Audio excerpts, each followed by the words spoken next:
Our conversation with filmmaker Brian McDonald went kind of long. He had a lot of great stuff to say, so what we've decided to do is break this episode into 2 parts. So this is part 1 of 2, and we hope you enjoy the show.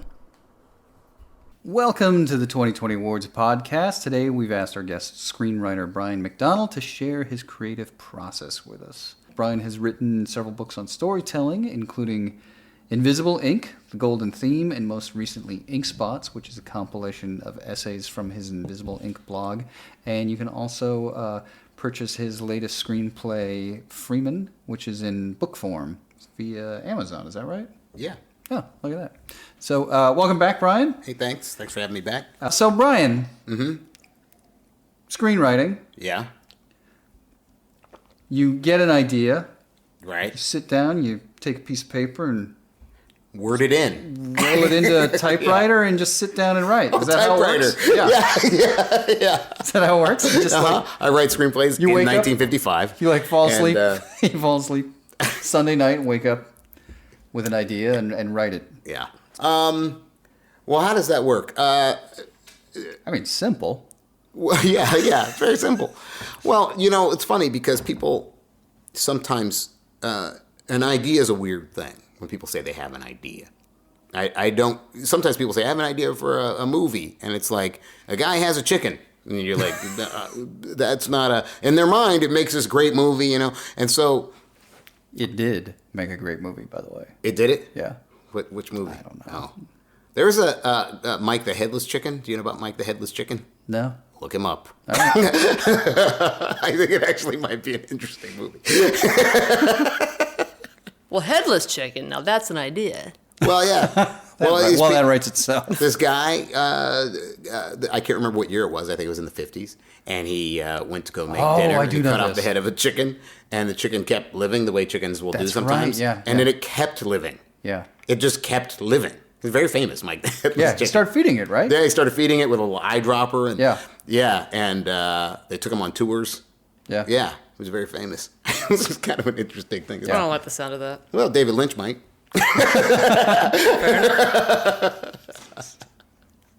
If he's listening, that's his next. Anyway, remake. Copyright that. We'll copyright that before we publish this podcast. Okay, all right. So anyway, I usually get an idea. Ideas can cook with me for a long time. So I may have an inkling of an idea, but not know what my story will be, and so that could sit in my brain for years before I write anything. Yeah. Yeah. And usually does. I don't have an idea and sit down and write. No? No. I have an inkling of an idea, and then it sits in my head for a long time and cooks. Yeah. And it will sort of let me know when it's ready to be written in a way. Right. It doesn't seem to work if I rush it, if I rush that process. You also, I think probably more than any other writer I know, kind of write from the inside out. I do. Whereas I think a lot of people, and I know myself included in this, like I'll get like a harebrained scheme for like, a guy with a chicken. Right. Yeah, guy with a headless chicken. Yeah. Right. Whereas you tend to go like, well, I need to tell this guy's story. What's the best vehicle to tell that through? Oh, I know, a chicken. Right. Guy's got a chicken. Right. So I'll start.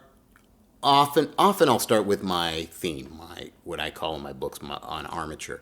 But I'll often start with my theme. But sometimes I'll have a character, and I go, but there's no story here. This is a character, and I'll have to wait until a theme emerges. That's usually why things are cooking. I may have a world or a thing. That's not a story, and I'm not a guy I'm not a world builder guy, so I need to know why I'm telling the story. Yeah. And once I figure out why I'm telling the story, it pretty easily falls into place. And so then everything is based on that why I'm telling the story. So if the story is some things are more important than money is my theme, right? Which for some reason is the example I always come up with. So that must be a deep thing with me. I don't have any money, so I guess everything else seems more important. That's a way to justify your life. Yeah, exactly. Yeah, right. You know what? I'm not into that whole money thing. You can keep it. That's for the man. No. So anyway, but yeah. So if that's my theme, then I have to find ways to dramatize that theme. And so then I'll look for characters that help dramatize that theme. I'll look for places and things that dramatize that theme, illustrate that theme. So everything is based on that. Everything gets created from that place. I'm not a person who goes, I want to have a scene in a bar because I like scenes in bars. Those are usually good scenes. Those though. are great scenes. So yeah. You picked a bad example. Well, yeah. Well, like there was that whole, I don't know if it's still going on, but there was the whole trend of every every time somebody had a meeting, it was in a strip club. Yeah. you know these scenes I'm talking about, like Yes. yeah. Every time, like really. I gotta make my house payment. Yeah. I'll meet you at Sal's. Or any crime movie. Yeah. Somehow something always leads them to investigate the strip club. Yeah. Well, usually that's they're where penises. things. Yeah. Or a murder, because that's Yeah. where things start. Things always cook at the strip club, so you Yeah. always have to go back to the scene of the crime. Yeah. So and it's one of those things where Or somebody wants to shoot at a strip club. yeah, whatever. It's just that's exactly it. Yeah. Yeah, it's exactly it. It's like, this is a boring movie. How do we spice it up?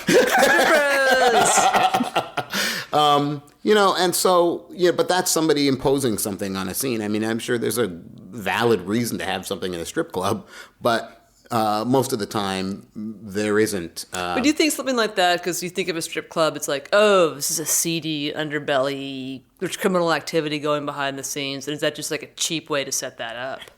To be honest, I don't know enough about strip clubs to say whether or not they are a...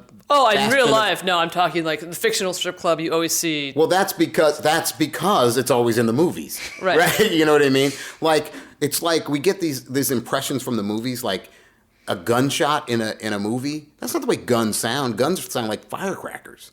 Right. But we think they sound like something else.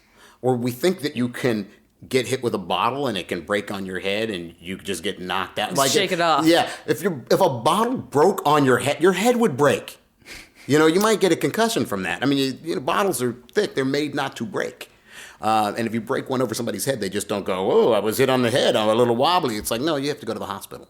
Right. But we think that you can, or go through a plate glass window. Or in the opposite, someone smacks you in the back of the head, you just pass out for a half hour. Yeah, right, yeah. It's all I know how I'm going to get away. Yeah. Pop. Yeah. I chop them in the, in the Exactly. trapezius and they go down. It's like, yeah, really? Really? Does that happen? It does. And chloroform is easy to get, apparently. Oh, yeah. You can get that at Walgreens. You can get that anywhere. So we anyway, what was my point? Well, you Setting think of a a scene. reason, Oh, yeah. a scene or a setting that's appropriate. Yeah, the theme drives everything. It drives the creation of characters. It drives the creation of the situations. It drives the settings. It's the compass that tells you what direction to go. Yeah. At least for me. Yeah. And I don't know how to work the other way. I had a manager or an agent say to me about a script one time. It's like, you have scenes in here that don't do anything. I'm like, I don't know how to write like that. Like, I literally don't know. You know me. Yeah. I literally don't know how to write like that. Like, just because you don't know why they're there doesn't mean I don't know why they're there. Right. I don't know how to write the other way. Yeah. I wouldn't know what to do. Well, we had that happen on full disclosure. Brian and I have worked a few times together, but we wrote this movie about this girl who becomes possessed by the spirit of her dead benefactress, and there's this the childbirthing scene, Right. where she's a midwife, or she's studying to be a midwife, and so she helps deliver this child, and then she goes on to recount like what an amazing experience it was to give life to something, and then to what must it be like to carry some other life around in your body like that, and I've seen comments on message board threads that are just like, get rid of that scene. What's that all about? Right. And it's like, well, it's about just that. It's about having Right. she's carrying another life around inside of her. Yeah. And so, yeah, it's funny how sometimes people don't see it because it's not like a blatant, obvious plot.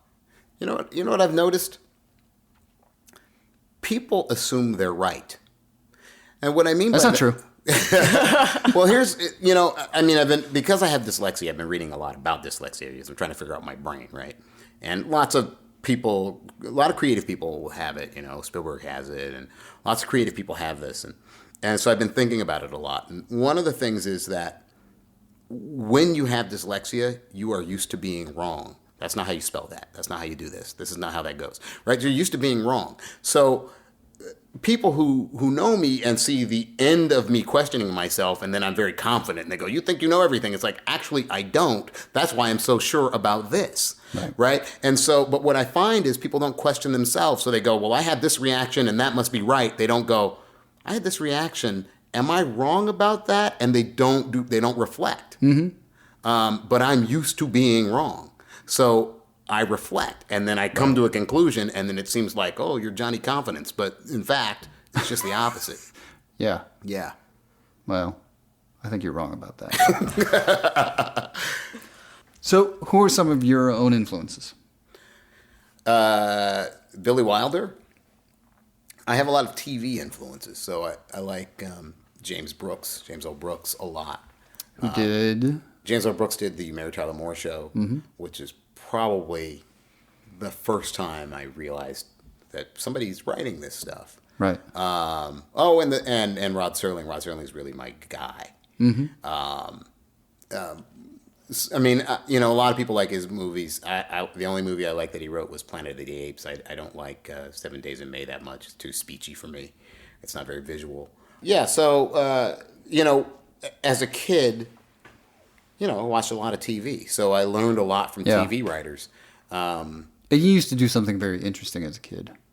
I did. As a kid, before the people had videotape in their house, before they had those machines, I would audio tape shows to listen to them over and over again. And I started to understand story structure then. Before I'd ever read a book about it or knew what 3-act structure was, I had an innate sense of it. I think I was listening to the Mary Tyler Moore Show or something once, and I realized, the first part of a show is about what the show's going to be about, and the second part is this. And I figured that out pretty early on and knew it from probably the time I was 10 or something. Well, you write in your book, and this is, I think, is just good writing. Tell me what you're going to do it, tell me what you did. Yeah, tell me what you're going to tell me what you told me. Exactly. Yeah. Which is not mine. I don't own that, but yeah. I'll take it. Yeah, I'll take it. That was me. Yeah. But yeah, that's exactly how I write, how it comes out. But I really learned a lot from watching television and then translated that into the movie stuff that I watched. And then once you could watch movies at home, I studied movies the same way that I studied TV before. Do you think that listening to it has a different effect on you than watching it? Yeah, I think it took away. It was less distracting. I know that Gene Roddenberry, who created Star Trek, also used to. He didn't audio tape, as far as I know, but he would listen to TV instead of watching it to learn how to write television. Because I find myself like, I'll put on some of my favorite films to kind of like try to glean whatever I can from them, but because they're my favorite films, I of course get sucked into the experience of the film and kind of forget that I'm there to educate myself. Sure. So like, it seems like if you're listening to it, it would be easier to kind of just take yourself out of the ghost in the, well, I don't know what I'm saying. But yeah, I know what you mean. Yeah. It's funny because as I talk to more writers and know more writers and whatever and teach writers, I've found out how different my process is from other people. And a lot of that has to do with dyslexia. And what I'm learning about it and what I've read about it is the artifice of things doesn't matter to me. So I don't get caught up. Like I will see the same story very easily in a comedy and a drama. I go, oh, that's the same story. People are like, how can they be the same story? I'm like, they're exactly the same. And the artifice makes no difference to me. Or a particular director's style. Like, oh, I hate Ron Howard because blah, blah, blah. But I'm like, that's a really good story underneath there. But you can't see it because you don't like how clean everything looks or something. So for me, at least it's easy for me to take that layer off, and maybe part of that's my brain, and maybe part of it's just how I train my brain from listening to stuff. But it's really easy for me to not get sucked in, and just especially if I've seen it before. Yeah. But also, there's part of my brain that when I haven't seen something before, there's part of my brain that goes, if I'm sucked in, there's that part of my brain, and there's that part of my brain that goes, oh, that's why I'm sucked in. Yeah. I'm sucked in because they set that up and blah, blah, blah, blah, blah. You know? Do Yeah, you you're find really yourself good at when that. you watch a television show or a movie just analyzing it too much as a writer? No, I don't analyze it. People think that, but it's not like that. It's more like being a musician, and you're just listening to music, and somebody hits a bad note, and you go, oh, that's a bad note.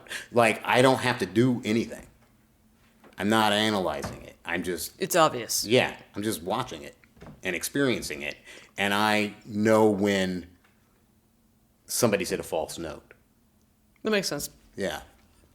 Whereas I think, like, if I would, I'm not a screenwriter, so if I watch something, I know it's not good, but I don't know why it's not good. Mm-hmm. Whereas you're like, it's not good because Right. they said this, and it's out of character because of this, this, and this. Yeah, it's sort of it's a almost automatic process. For Right. me. Yeah. Now, does that make it more frustrating for you to watch things where, like, something, like, you see the potential, how it could have been written better? It does make things, but you know what? The flip side is I really appreciate the good stuff. Right. I think on sometimes a different level. Like, you have no idea how good Finding Nemo is. It's really, really great. You know, like, oh, I liked it. It's like, no, you have no idea how good it is. You know, it's not just that you like it. It's good. Finding Nemo is one of those movies that, and Norma Rae does this too. Those movies bring me, if not to full tears, bring me to on the verge of tears every time. Not because of the content, although I like the content, because of the beauty of the craftsmanship. Okay. Yeah, I'm like, oh, you can't do that. That's amazing that you could do that. Well, you always talk about, you know, you need to set up that first act, and it informs the rest of the story. And do you think it's because you're not going to be distracted by things that are wrong? It's like, I don't have any questions while I'm watching this movie. I'm able to enjoy it because it's set up for me. Right. And that's what's important, and that's why people, Finding Nemo, that's why you love Finding Nemo, because it starts with a great, great story, and everything they tell you. Here's what's going to happen. Yeah. They tell you everything. And here's why you need to care. Yeah. Here's why you should care. But that wasn't... Here's the motivation of the characters. Yeah. That's not how they started. They made some iterations that didn't start that way, but they ended up in, I think, the right place. And, let you know why to care.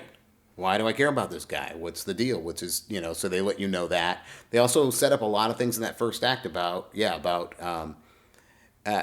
Marlin is talking to his wife. Marlin, Nemo's dad, is talking to his wife, and they're looking at the eggs there and before they're born. And he says, Marlin says, what if they don't like me? And the mother, I think her name's Coral, says, well, there's, I don't know how many of them there's 100 or whatever there is, that one of them's bound to like you. right. And, but he's concerned about that. So when she's killed and there's only one egg left, and that's Nemo, becomes very overprotective of Nemo. And at one point, just before Nemo gets taken away, he says to his father, because his father won't let him do anything or experience life, he says, I hate you. And you feel that because this was his fear, that his son wouldn't love him. Yeah, that even before he was born, that they wouldn't like him. You could put that scene in a movie which is what they normally do, without having that first act. And what your brain does is go, oh yeah, that must be painful for that guy, but you don't feel it. Right. Yeah. That's what happens, I think, when you don't have a first act. You go, oh, that must be sad. Oh, that must be terrible for that person. There must be. Yeah, but you don't feel it. It doesn't hit you in the gut. Yeah, I never hear anybody talk about what they feel anymore when they go to the movies. They talk about what they talk about. What I saw. Yeah. Oh, I saw this and the guy did that, but they don't talk about how they were moved or how they felt. Yeah. So what's a current movie or a movie you've seen that should have been so good but just hit all these false notes? Boy, that's hard for me to say. I'm known as a person who doesn't like anything, which is not fun for me. I mean, I don't like being. You'd rather like stuff. I'd rather like stuff. Unlike Chris, Yeah. who would rather hate stuff. No, I don't think that's true either. No, I know. But it is because I love this form. It is because I love movies that I am disappointed. I think disappointed is better. Is a better way for you to phrase it. I think like you are because you. Sorry. Yeah, no, you know how it should be done, and it's more. It's not like you dislike. It's just disappointing because it could have been something, right? Yeah. Well, I think that there's this weird thing because a lot of people have said it, but the problem with movies as an art is it's a business, and the problem as a business is that it's an art.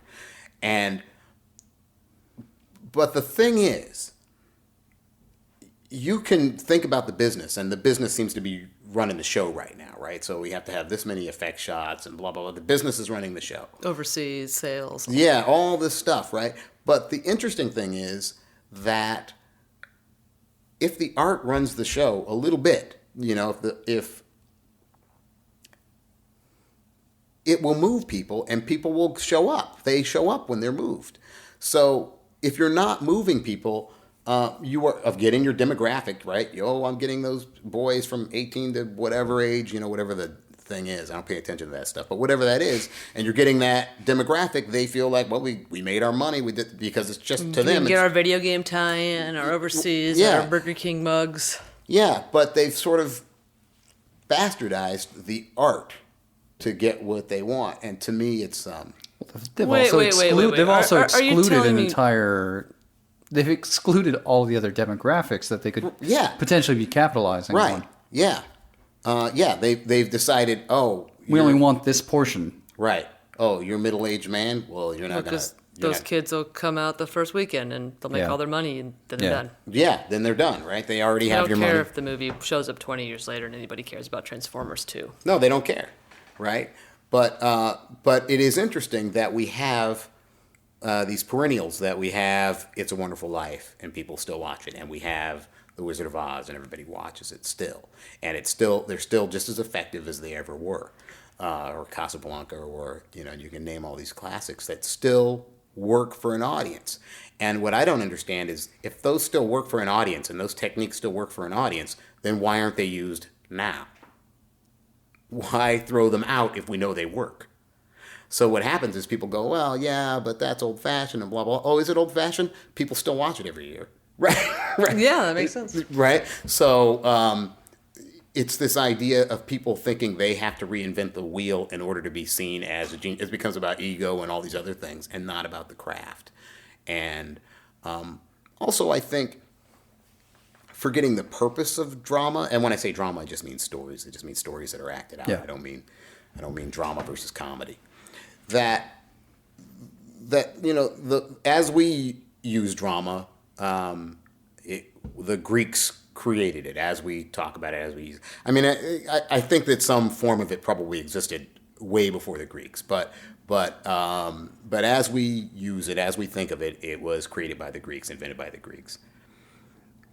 The Greeks understood philosophy, right? They had lots of philosophers, but they didn't think that drama was about philosophy the way we kind of think now.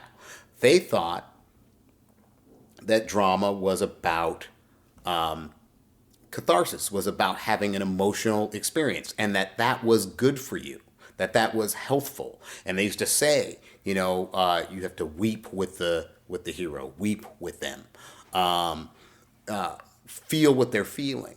And I think we've gotten away from that. We don't move people, but I think if we say we're doing that, using that form, that emotion is the thing that works. Like if you do something like Schindler's List, you can talk about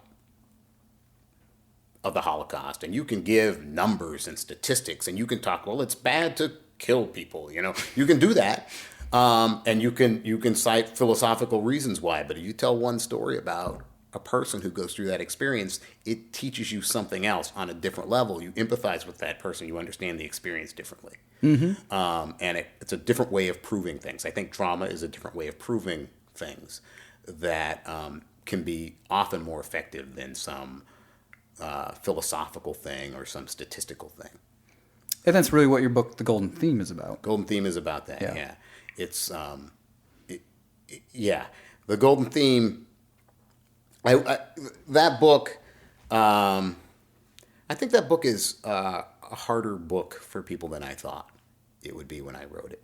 How so? Well, there is a kind of. I wrote that book after my father died. I know you wrote something after your father died. Still unpublished, by the way. Okay.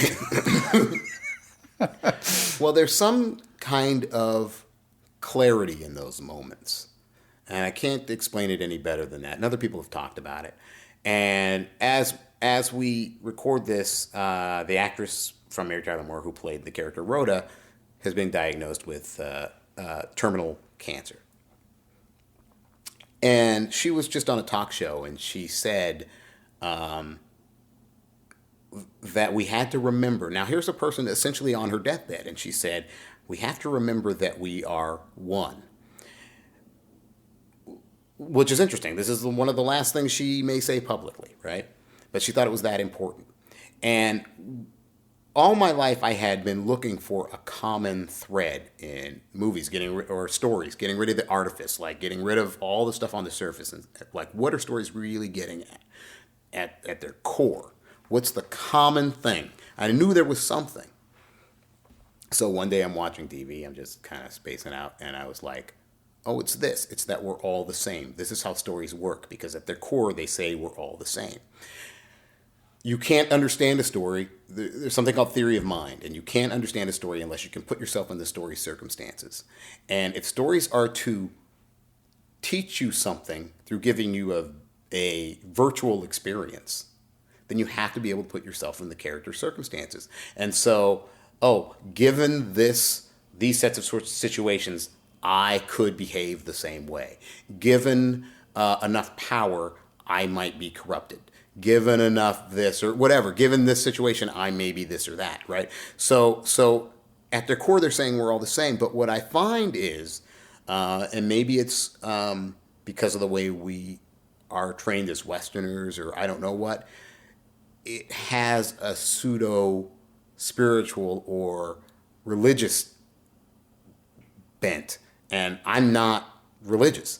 Mm-hmm. So I just looked at the stories, and that's what the story said. And in the book, I talk about the golden rule, because the golden rule, every culture has some version of the golden rule. And what that essentially says is we're all the same. Treat others as you would like to be treated, right. Whatever. So every culture has that. So I think having that have a religious connection makes people think, oh, it's a religious book, and I don't believe in that because I have this, blah, blah, blah. Oh, gotcha. Right? So people misread it, or I didn't write it in a way that people could. I mean, some people really love the book. I'm not. But often it is misread through a filter of, well, that's religion or new agey or whatever. And I was just looking at the stories, and that's what I saw after years and years and years looking at them. Yeah. So I knew it was right because I had been looking for a long time, and I can't explain it. But when I was hit with this concept, everything got quiet in my head. After like 30 years of thinking about it or more, everything got quiet. And I was like, everybody's had this experience. When they have an epiphany, they know it's right. Mm-hmm. There's something about when all the gears click and you go, oh, that's exactly right. And that's exactly what happened. And so I find it interesting that Valerie Harper is dying and said, hey, we're all one. Remember that she felt that was important to impart. But I also think there's something else. I wonder, I mean, this is not, I just did a panel where we were talking about black cinema and the history of black cinema. And one of the things that came up, like in the early 20th century, there was a black man who was in the zoo as an exhibit in the Bronx Zoo. You can look him up. He's a real guy. Wow. He was in the Bronx Zoo. And there is what year was this? This was early 1900s. Wow. Yeah, this was early 1900s. There was a black guy in the zoo. He ended up committing suicide, this guy. Huh, why? Yeah. That's a shame. Yeah, but, and I've had things happen to me, like I mean, there's a million things, but one thing is a friend of mine was working at a comic book company, and they needed writers desperately. They had all these young writers, and they were always late with their deadlines. And so he said, we need writers desperately, so come in and meet the editor. So I went in, and he said, let me go get the editor. My friend says, let me get the editor. My friend was a colorist, still is, for the comic books. So he goes to get the editor. The editor comes downstairs. Now, I had published work, so I had my bag with published work in it, and I was really like careful about what I included. Like, oh, this will be good, and that'll be good. You know, worked it all out in my head. You know, like it was a resume thing. So I'm like, oh, okay. You know, I'll show him this and this and this.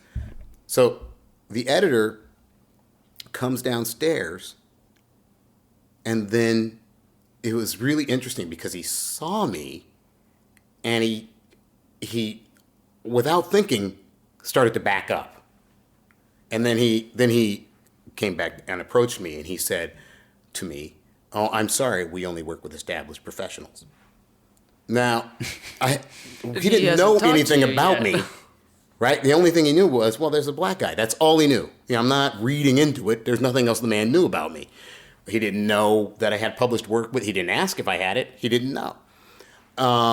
When I said, and he obviously had you come in.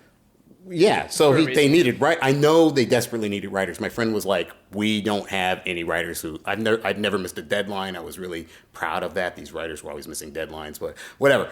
But I have a million stories like that. But my point is that when you are a person who is often having to, in some way or another, say, I'm a human being too, right? And people don't believe that is a thing that you have to do, but that is a thing you have to do. You have to sort of, because this country has a history of dehumanizing people who look like me, there is an automatic, like, how could a guy say that? Like, we only work with established professionals. I mean, that was one job I know I lost when I walked in the room, but there's another one I know I lost when I walked in the room. I was told by another writer that I would not be hired on this television show that said they wanted to hire me once they met me. And once they met me, I never heard from these people again. But before they met me, they were really enthusiastic about my work. So when you are a person who sometimes has have years of having their humanity questioned, to say that I'm human just like you is a thing. There are people who go, I don't agree with your book or your thing. It's like, oh, you've never had your humanity questioned. You think you understand this. Everybody goes, well, I understand. We're all one. That's so easy. We're all the same. I'm just like you. It's like, yeah, and yet I can walk into a room and lose a job by people who think they understand this. It's a thing that people think they understand, and they don't. And they don't question whether or not they understand it. And they don't question. They don't have to. Yeah, and they don't have to, and they don't question their perceptions. They don't question the, 400 years of advertising that says, well, that's a black guy. He can't be smarter than you, or smart at all. Or, people are like, well, you talk really well. It's like, well, I grew up in the United States. What do you think I'm going to... Do you talk really well? You know what I mean? What do you think I'm going to talk like, So, but it's like, it's essentially saying, well, I had a stereotype in my head, and you don't match it, And what's wrong with you? Yeah. What's wrong with you? Yeah. In fact, I was telling a story about when I was a stand-up comic during a break between shows. This club owner said to me, he goes, you should act more black. I'm like, what? He goes, well, people like that. Right. Please fit the stereotype. Now, I know we're a little off track, but the golden theme, I think, also comes out of a bunch of these kinds of experiences where, again, you're constantly having to claim your humanity and prove your humanity. So I think that part of any of my personal experience, informed the writing of that book. And I think people who don't have to do that don't understand the book. We're going to end part 1 right there, but make sure you come back to listen to part 2, where Brian goes into a conversation about Hollywood versus independent film, character versus plot, and his somewhat disdainful take on dialogue. You're not going to want to miss that.